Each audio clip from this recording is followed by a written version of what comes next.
Hello बच्चे लोग, मेरा नाम है पुजारी महादेव। आज मैं आप लोगों को जो टॉपिक सिखाने वाला समझाने वाला हूँ वो टॉपिक का नाम है admission of partner. Admission of partner. और आज हम लोग एडमिशन ऑफ पार्टनर में रेशियो कैसे निकालते हैं वो हम लोग सीखेंगे। रेशियो, तो रेशियोज़ में सबसे पहला जो रेशियो मैंने आपको सिखा दिया न्यू रेशियो। आज हम लोग दूसरा रेशियो सीखेंगे जिसका नाम है सेक्रीफाइस रेशियो। सेक्रीफाइस रेशियो, तो सेक्रीफाइस रेशियो कैसे निकाला जाता है? ओल्ड रेशियो में से आपको माइनस करना है न्यू रेशियो। ओल्ड रेशियो में से माइनस करेंगे न्यू रेशियो तो आपको सेक्रीफाइस रेशियो आ जाएगा। तो इसको सीखने के लिए, समझने के लिए मैं एक छोटा सा नन्हा सा प्यारा सा एग्जांपल देता हूँ ताकि आपको समझ में आ जाए। तो समझो कि पी, क्यू, आर ये तीन पार्टनर्स हैं। ओल्ड रेशियो है समझो 3:1 पी और क्यू का, मतलब ये दोनों पुराने पार्टनर। मैं यहाँ पर लिख देता हूँ, ये ओपी है, ये ओपी है और ये ओपी है। और क्वेश्चन में शायद हमें न्यू रेशियो भी नहीं लिख के दिया है और क्वेश्चन में सेक्रीफाइस रेशियो भी नहीं लिख के दिया है। मतलब तीनों का मुझे न्यू रेशियो भी निकालना है और सेक्रीफाइस रेशियो भी निकालना है।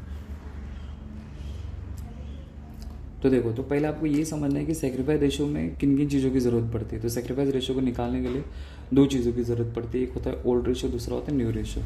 तो क्वेश्चन में तो हमें ओल्ड रेशियो हमेशा गिवन होगा, लिख के दिया होगा। ये देखो, अगर मैं यहाँ पे क्वेश्चन की बात करूँ तो 3:1 देखो, यहाँ पे आपको ओल्ड रेशियो तो लिख के दिया, बट हमारे पास क्या नहीं है, न्यू रेशियो नहीं है। तो पहले हम लोग को क्या करना पड़ेगा, न्यू रेशियो निकालना पड़ेगा। अब सवाल ये उठता है कि सेक्रीफाइस रेशियो निकालना क्यों पड़ता है। ऐसे न्यू रेशियो तो पता चल गया कि एक पार्टनरशिप बिजनेस में जब एक नया पार्टनर आता है, न्यू पार्टनर आता है, तो पुराने पार्टनर्स को, ओल्ड पार्टनर्स को अपना रेशियो चेंज करना पड़ता है, इसलिए न्यू रेशियो निकालना पड़ता है, ये पता चल गया। लेकिन अब सेक्रीफाइस रेशियो क्यों निकालना पड़ता है? तो सेक्रीफाइस रेशियो को निकालने के लिए मैं आपको समझाता हूँ कि समझो कि मिस्टर ए नाम का एक पार्टनर है और मिस्टर बी नाम का एक पार्टनर है, ठीक है। ये दोनों मिलके पार्टनरशिप बिजनेस रन करते हैं, मतलब दोनों के दोनों बिजनेस करते रहते हैं, ठीक है। फिर वक्त के हिसाब से जब आगे बढ़ते हैं लोग तो बिजनेस के अंदर वर्कलोड बहुत ज़्यादा हो जाता है। तो वर्कलोड को कम करने के लिए बिजनेस के अंदर एक न्यू पार्टनर लेके आते हैं। तो जब पार्टनरशिप बिजनेस में एक नया पार्टनर आता है तो उसे दो चीज़ लानी पड़ती है। बिजनेस करने के लिए कैपिटल लाना पड़ता है और फिर दूसरा उनके नाम का पैसा लाना पड़ता है, जिसको बोलते हैं गुडविल। और ये समझते हैं गुडविल, कैपिटल तो समझ में आता है कि बिजनेस करने के लिए पैसा लाया है, गुडविल समझते हैं। गुडविल का मतलब ऐसे समझो कि ए और बी मार्केट में इतनी ज़्यादा फेमस थे, इतनी ज़्यादा फेमस थे, इतनी ज़्यादा फेमस थे कि लोग इनके नाम से ही उनका प्रोडक्ट परचेस करते थे या उनकी सर्विस को यूज़ करते थे। तो मुझे बताओ कि फिर नए पार्टनर को क्या अपना नाम बनाने की ज़रूरत पड़ेगी क्या? नहीं, ऑटोमेटिकली उनके नाम का फ़ायदा उसको होगा। तो जब ओल्ड पार्टनर्स न्यू पार्टनर के लिए, जब ओल्ड पार्टनर न्यू पार्टनर के लिए अपने प्रॉफिट को सेक्रीफाइस कर सकते हैं, है ना, सेक्रीफाइस कर सकते हैं मतलब सेक्रीफाइस करते ही हैं। जब ओल्ड पार्टनर नए पार्टनर के लिए अपने प्रॉफिट को सेक्रीफाइस करेगा तो उसी तरह न्यू पार्टनर उनके प्रॉफिट के सेक्रीफाइस के लिए, प्रॉफिट के सेक्रीफाइस के लिए उनको उनके नाम का पैसा पे करेगा, जिसे कहते हैं गुडविल। तो उस गुडविल का पैसा बांटने के लिए हमें सेक्रीफाइस रेशियो निकालना पड़ता है। और वो सेक्रीफाइस रेशियो कैसे निकालेगा कि जो पार्टनर जितना ज़्यादा प्रॉफिट को सेक्रीफाइस करेगा वो गुडविल का उतना ज़्यादा पैसा लेके जाएगा, और जो पार्टनर प्रॉफिट को जितना कम सेक्रीफाइस करेगा उसको गुडविल का पैसा उतना कम मिलेगा। तो इसलिए हम लोग को सेक्रीफाइस रेशियो निकालना पड़ता है। अब ऐसा समझो कि मैं इसी एग्जांपल में ए और बी का एग्जांपल लेके बताता हूँ। समझो कि 50 रुपीज़ का प्रॉफिट होता है, तो ए समझो कि 25 रुपीज़ लेके जाता है और बी समझो 25 रुपीज़ लेके जाता है। तो ए ने बोला कि मैं अपनी 25 रुपीज़ में से सी को मैं 5 रुपीज़ दूंगा, और बी ने बोला कि मैं अपनी 25 रुपीज़ में से मैं इसको 10 रुपीज़ दूंगा। तो बोलो प्रॉफिट को सेक्रीफाइस सबसे ज़्यादा किसने किया? बी ने किया, इसलिए बी को गुडविल का पैसा ज़्यादा मिलेगा और ए को कम मिलेगा क्योंकि उसने कम सेक्रीफाइस किया। तो वो सेक्रीफाइस करने के लिए भी, मतलब सेक्रीफाइस करने के बाद हम लोग को ये चेक करना पड़ेगा कि भाई उनका रेशियो क्या निकल सकता है, क्या हो सकता है। उसके लिए फिर आपको ये रेशियो वहाँ पे काम आएगा। तो अभी वो कैसे निकालते मैं यहाँ पे आपको समझा रहा हूँ। तो मैं यहाँ पे डेटा ले लेता हूँ। तो सबसे पहले अपन को क्या करना पड़ेगा, न्यू रेशियो निकालना पड़ेगा। तो मैं पहले यहाँ पे न्यू रेशियो का फॉर्मूला लिख देता हूँ। तो न्यू रेशियो को निकालने के लिए, न्यू रेशियो को निकालने का फॉर्मूला है old ratio into remaining share, remaining share. तो मैं सबसे पहला पी का न्यू रेशियो निकालेंगे, तो इसका ओल्ड रेशियो, तो क्वेश्चन में हमने ओल्ड रेशियो क्या लिख के दिया, 3:1 लिख के दिया। तो पहला ये 3 ये पी का है और ये 1 ये क्यू का है, तो दोनों को ऐड कर दो। 3 और 1 कितना हो गया, 4, तो ये 3/4 हो जाएगा, ये 1/4 हो जाएगा। इसलिए P इज इक्वल टू पहले ओल्ड रेशियो, तो 3/4 इंटू रिमेनिंग शेयर मेरा क्या है, रिमेनिंग शेयर। तो पहले अपन को रिमेनिंग शेयर निकालना पड़ेगा, बिना रिमेनिंग शेयर हम लोग न्यू रेशियो नहीं निकाल सकते। तो रिमेनिंग शेयर को निकालने के लिए आपको थोड़ा सा नाटक करना है, जैसे मैंने आपको बताया था लास्ट वीडियो में। लिखना है लेट द प्रॉफिट बी ₹1। मतलब मैं ऐसा एज्यूम करो कि फ्यूचर में जो प्रॉफिट होने वाला है ना, वो ₹1 का होने वाला है, और इस ₹1 के प्रॉफिट में से हमारा रिमेनिंग शेयर क्या आएगा वो देखते हैं। तो इस ₹1 के प्रॉफिट में से आपको माइनस करना है कि नए पार्टनर को कितना शेयर दे रहे हैं। तो देखो यहाँ पे ओल्ड पार्टनर्स 3:1 है, आर नया पार्टनर है। तो समझो कि उसको 1/6 शेयर देने वाले, फ्यूचर में जो भी प्रॉफिट होगा उसको 1/6 उसका शेयर मिलेगा। इसलिए मैं यहाँ पे क्या करूँगा, 1/6 लिख दूंगा, मतलब उसको उसमें से माइनस करना पड़ेगा। माइनस करते हैं, तो जैसे मैंने लास्ट टाइम भी बताया, तो वापस एक बार बता रहा हूँ। तो देखो 2 पार्टनर है पी और क्यू, ठीक है, दोनों को ₹200 का प्रॉफिट होता है, दोनों को। नया पार्टनर आर आ रहा है, बोला कि ₹200 के प्रॉफिट में से हम उसको ₹40 देंगे, तो ओल्ड पार्टनर्स के कितना बचेगा, 160 बचेगा ना। 200 में से अगर 40 उसको दे दिया तो बचा कितना, 160, उसी को बोलते हैं रिमेनिंग शेयर। तो उसको निकालने के लिए आपको ऐसा एज्यूम करना है। तो लेट द प्रॉफिट बी ₹1, मैंने ऐसा एज्यूम किया कि फ्यूचर में जो प्रॉफिट होने वाला है ₹1 का होने वाला है। Therefore remaining share is equal to इस ₹1 के प्रॉफिट में से माइनस करने का नए पार्टनर को कितना शेयर दे रहे, तो 1/6 था, लिख दिया। अब इसको सॉल्व करना है।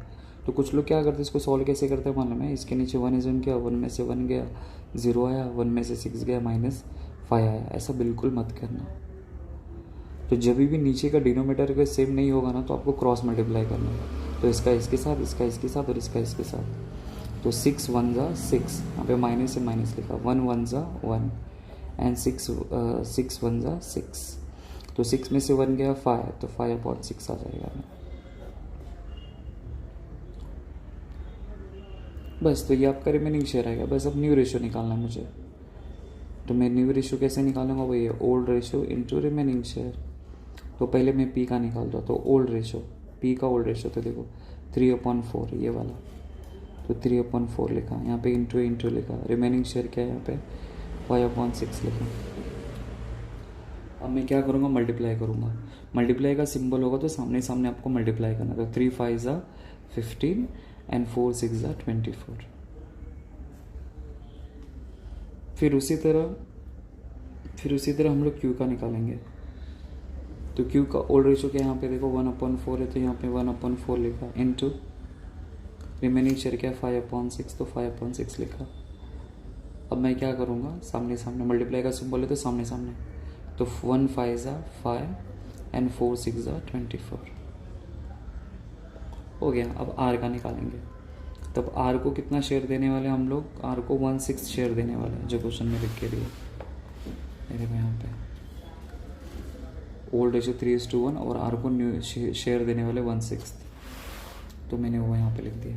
अब क्या करना है, इंटू इसमें रिमेनिंग शेयर नहीं करने का, क्योंकि रिमेनिंग शेयर जो होता है ना, वो सिर्फ सिर्फ ओल्ड पार्टनर्स को बिलोंग करता है, ओनली फॉर ओल्ड पार्टनर्स, इसलिए उसमें आएगा। तो फिर इसको सॉल्व कैसे करें, तो क्या करने का, इसके डिनोमीटर में 24, इसके डिनोमीटर में 24 है, तो इसके डिनोमीटर में 24 करने के लिए क्या करना पड़ेगा, इंटू 4 और ऊपर इंटू 4 करना पड़ेगा। मतलब ऊपर नीचे सेम नंबर से आपको मल्टीप्लाई करना है। बस जो नंबर आप नीचे मल्टीप्लाई करो वही सेम नंबर आपको ऊपर से मल्टीप्लाई करना है। तो 1 4 जा 4 एंड 6 4 जा 24 हो गया। तो अब मैं क्या करूँगा, मैं अपना न्यू रेशियो निकाल लूँगा। तो ऊपर का 2 पे आपको कॉपी करना, तो ये 15:5:4, इसका 15 लिया, इसका 5 लिया, इसका 4 लिया। अब तीनों को प्लस करो तो वही 24 ही होता है। 5 + 20 20 + 5, मतलब 15/24, 5/24, 4/24, ऐसा भी बोल सकते हैं। फिर चेक करने का क्या इसका ब्रेकडाउन हो सकता है कि नहीं, ब्रेकडाउन मतलब छोटा नंबर हो सकता है कि नहीं हो सकता है। तो लेकिन यहाँ पे 3 नंबर है ना, तो तीनों की तीनों नंबर एक ही टेबल में आने चाहिए। अब देखो यहाँ पे 15 और 5 है, तो ये दोनों टेबल 5 के टेबल में आता है, लेकिन 4 के 2 के टेबल में आता है। तो मतलब तीनों नंबर मतलब ये दोनों एक टेबल में आते हैं और दूसरे टेबल में, तो ऐसा नहीं होना चाहिए, तीनों नंबर एक ही टेबल में आना चाहिए। तो यहाँ पे तो पॉसिबिलिटी नहीं है, इसलिए ये आपका फाइनल आंसर हो जाएगा। तो ये हमने न्यू रेशियो निकाला। अभी तक सैक्रिफाइस रेशियो नहीं आया, क्यों? देखो सैक्रिफाइस रेशियो अगर मुझे निकालना है तो मुझे old ratio minus new ratio करना पड़ेगा। तो ओल्ड रेशियो तो मेरे पास है, अब जस्ट मैंने न्यू रेशियो निकाल लिया। अब मैं इजीली क्या कर सकता हूँ, सैक्रिफाइस रेशियो निकाल सकता हूँ। तो मैं यहाँ पे वापस वही डेटा कॉपी कर लेता हूँ। तो PQR ओल्ड रेशियो है 3:1, इसका तो 1:6 देने वाले थे, वो तो जो था। न्यू रेशियो जस्ट मैंने निकाल लिया। तो न्यू रेशियो क्या है इसका, 15:5:4, ये न्यू रेशियो आ गया। अब मुझे सैक्रिफाइस रेशियो निकालना है। तो सैक्रिफाइस रेशियो को निकालने का फॉर्मूला है old ratio minus new ratio. तो अब कैसे करेंगे? तो सबसे पहले सैक्रिफाइस रेशियो निकालूंगा P का, P तो उसका ओल्ड रेशियो चाहिए। तो P का ओल्ड रेशियो क्या, देखो 3:1 है ना, तो 3 और 1 कितना होता है 4, तो 3/4 हो जाएगा, ये 1/4 हो जाएगा। तो ओल्ड रेशियो इसका 3/4, तो ओल्ड रेशियो 3/4। यहाँ पे माइनस है, माइनस लिखा। न्यू रेशियो तो क्या करना है, देखो 15 और 5 20 और प्लस 4 24। तो ये मतलब 15/24 हो जाएगा, 5/24 4/24। जो पीछे था वही मैं यहाँ पे लिख रहा हूँ, यहाँ पे 15/24 करूँगा। अब मैं क्या करूँगा, 3 में से 15 गया तो -12, एंड 4 में से 24 गया तो -18 आ जाएगा। तो माइनस है माइनस 12/18, ऐसा बिल्कुल मत करना। तो पहले आपको चेक करना है कि दोनों का डिनोमीटर तो सेम नहीं है। जब दोनों का डिनोमीटर सेम नहीं रहेगा तो आपको क्रॉस मल्टीप्लाई करना है। तो 24 को 3 से अगर मैं मल्टीप्लाई करता हूँ, 24 × 3 करता हूँ तो 72 आता है। 15 4 = 60, 24 × 4 अगर मैं करता हूँ तो कितना आता है 96। बस अब 72 में से 60 गया तो 12/96, तो यह आ गया P का। अब उसी तरह मैं क्या करूँगा, Q का करूँगा। तो सेम फॉर्मूला मेरे को क्या चाहिए, ओल्ड रेशियो। तो ओल्ड रेशियो यहाँ पे क्या है 1/4, तो यहाँ पे 1/4 लिखते हैं। यहाँ पे माइनस है, माइनस लिख दिया। न्यू रेशियो क्या है Q का 5/24 है, तो 5/24 लिखते हैं। हो गया। अब मैं क्या करूँगा, इसके डिनोमीटर, अभी यहाँ पे इसमें इसको माइनस करना, इसमें इसको माइनस करना, सब बिल्कुल मत करना। जब भी दोनों का डिनोमीटर सेम नहीं रहेगा तो आपको क्रॉस मल्टीप्लाई करना है। तो इसका इसके साथ, इसका इसके साथ और इसका इसके साथ। तो 24 1 = 24, यहाँ पे माइनस है, माइनस लिखा। 4 5 = 20 एंड 24 4 = 96। तो 24 में से 20 गया तो 4/96 हो गया। अब इसके बाद क्या करेंगे, R का निकालेंगे। तो R का ओल्ड रेशियो क्या है 1/6 है, और न्यू रेशियो क्या है 4/24 है। क्रॉस मल्टीप्लाई करके आंसर आ जाएगा, ऐसा बिल्कुल मत करना। क्योंकि सेक्रीफाइस कौन करता है मालूम है, सेक्रीफाइस सिर्फ और सिर्फ ओल्ड पार्टनर्स करते हैं, नया पार्टनर कुछ भी सेक्रीफाइस नहीं करता।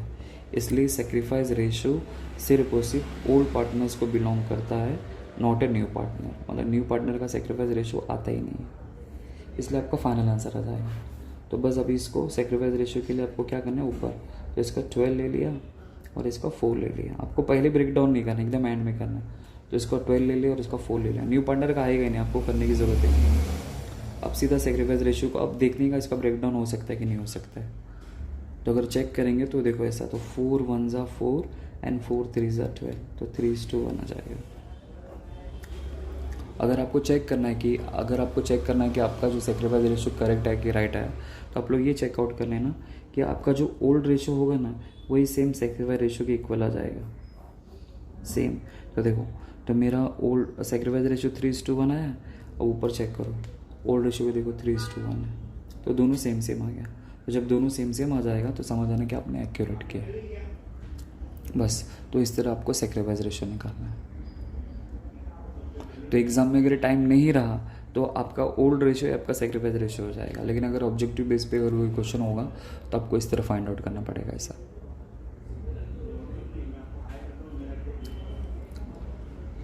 तो आई होप एक बार देख लीजिए, मैंने क्वेश्चन यहाँ पे लिखा है।